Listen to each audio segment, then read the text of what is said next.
स्वागत किसी भी प्रकार का मदद नहीं करना चाहते। हम अमीर हैं, इसी अकड़ में रहते हैं और हम ये चाहता है समाज कि पूरे सबको ही मिल के, जो समाज में बहुत ही नीचे तबके के लोग हैं उसको मिल करके ऊपर उठाएं और जो लोग सक्षम हैं वो लोग सहयोग करें और जो नीचे स्तर पे हैं, कोई आर्थिक स्थिति से कमजोर है तो उसको सहयोग करके क्यों ना हम उन्हें ऊपर लाएं। और उसके बाद हमारा समाज भी एक उभरता हुआ समाज, क्योंकि ब्राह्मण समाज जो है वो पूरे समाज का मुखिया होता है, मुख है, हेड है, सिर है वो। तो ब्राह्मण समाज जो है वो अगर अपना दृढ़ निश्चय, जैसे कि अभी हमारे दीवान भैया जी ने जनेऊ के बारे में कहा, तिलक के बारे में, शिखा के बारे में, तो अपने ब्राह्मणत्व को हमको बचा के और हमको अपने ब्राह्मण होने पे गर्व होना चाहिए। अभी जमाना ऐसा आ गया है कि आरक्षण की वजह से हो या जो भी हो, लोग अपने आप को ब्राह्मण होने में अपने आप को ही मतलब बहुत बड़े दोषी और दुर्भाग्यपूर्ण समझ रहे हैं कि हम ब्राह्मण क्या हो गए, हमको तो हमेशा आरक्षण ने हमें मार डाला है।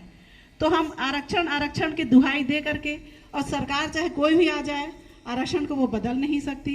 इसलिए केवल एक ही मुद्दा को उठा करके भाग्य को कोसते हुए बैठे रहने के बजाय हम क्यों न एक नया पहल शुरू कर दें कि हम खुद अपने पैर में खड़े हो सके।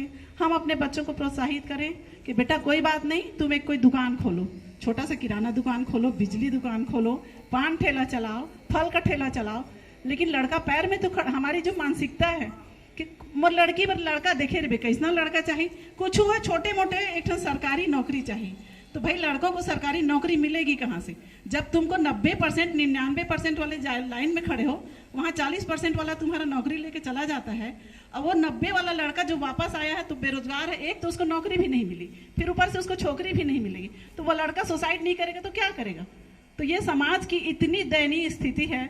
तो हमको लड़की वालों को भी अपना विचारधारा बदलना है कि लड़का अच्छा होना चाहिए, लड़का संस्कारी रहे, अपने पैर में खड़ा रहे, चाहे वो टेंट हाउस चलाए, चाहे वो बिजली फिटिंग करे, चाहे वो फल ठेला चलाए, सब्जी बेचे, गर्व से जिएगा ना भाई, अपने गौरव से अपने हाथ में 4 पैसा तो कमा रहे हैं। सरकारी नौकरी का सपना अपने बच्चों को दिखाना छोड़ दें। और अच्छा दिमाग है, बुद्धि है, हमारे बच्चे 90% ला रहे हैं, अच्छी बात है, फॉर्म भरते रहे, नौकरी मिल जाएगा तो बहुत अच्छी बात है, और नहीं मिलता है तो और अच्छी बात है।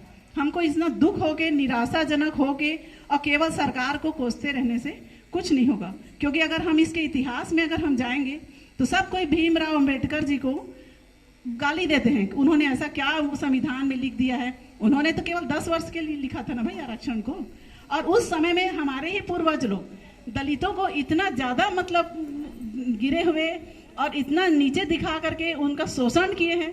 हमारे घर में कोई अगर साहू सतनामी कोई आ जाए तो जिस दरवाजे में बैठा 1 गिलास पानी देते थे तो वहाँ गिलास को धो के खपल के वो जाएगा, और दूरियाल पाँव पर था महाराज, मैंने उसको अंदर आके बैठक में बैठने का अधिकार नहीं है। आज वही कलेक्टर बन के कुर्सी में बैठा तो पूरा हाथ से छू के हम उससे फॉर्म ले रहे हैं, फॉर्म दे रहे हैं, तो जाके कोई कपड़ा बदल रहे हैं।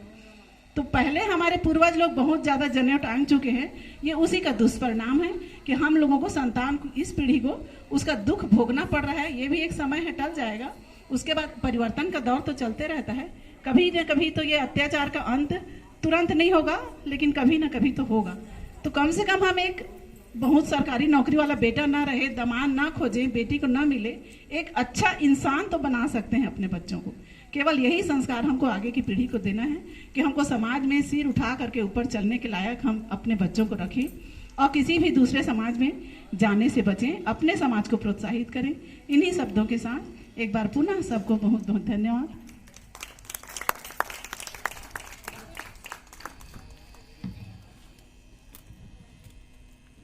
LIC, जिंदगी के साथ भी, जिंदगी के बाद भी।